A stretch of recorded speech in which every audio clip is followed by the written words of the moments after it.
नमस्कार, आप देख रहे हैं पुलिस महानगर। तो आइए शुरुआत करते हैं आज की कुछ खास खबरों से। महाराष्ट्र में महाविकास आघाड़ी के अंदर सब कुछ ठीक नहीं चल रहा है। राज्यसभा चुनाव में इसका असर साफ देखने को मिला, क्योंकि राष्ट्रवादी कांग्रेस पार्टी के नेता शरद पवार की राज्यसभा में एंट्री बिना ड्रामे के नहीं हुई।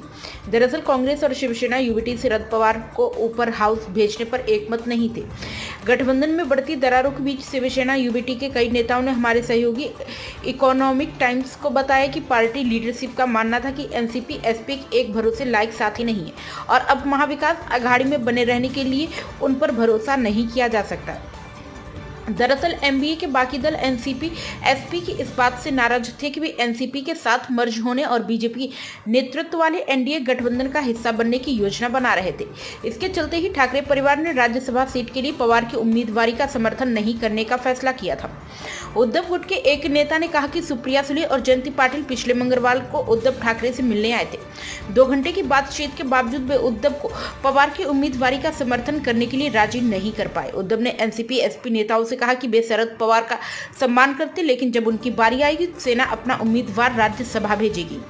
सेना यूबीटी के एक नेता और ने कहा कि उन्होंने शुरू से ही एनसीपी एसपी और कांग्रेस को यह साफ कह दिया था कि यह सिर्फ एक राज्यसभा सीट के बारे में नहीं है। हमारे नेता आदित्य ठाकरे ने कई बार कहा था कि सिर्फ सेना यूबीटी और कांग्रेस ही केंद्र में बीजेपी सरकार का विरोध कर रहे थे और अब इस बात पर कोई क्लियरिटी नहीं थी कि कौन सी पार्टियां इंडिया गठबंधन का हिस्सा हैं। हम कांग्रेस को साफ साफ बता रहे थे कि ऐसी पार्टियां जो सरकार में शामिल होने के लिए अक्सर सीक्रेट मीटिंग करती, उनका अब अलायंस में स्वागत नहीं होना चाहिए। इसके बाद एनसीपी एसपी लीडरशिप ने अपना तरीका बदला और पवार की उम्मीदवारी का समर्थन करने के लिए नई दिल्ली में कांग्रेस लीडरशिप को मनाने की पूरी कोशिश शुरू कर दी। पता चला कि सुले ने समर्थन पाने के लिए कांग्रेस अध्यक्ष मल्लिकार्जुन खड़गे और कांग्रेस के दूसरे सीनियर नेताओं से बात की।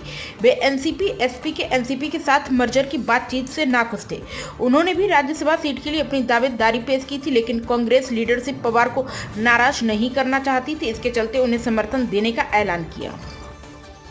अब तक की खबरों में बस इतना ही। ऐसे ही खबरों के लिए बने रहें हमारे साथ। तब तक के लिए नमस्कार।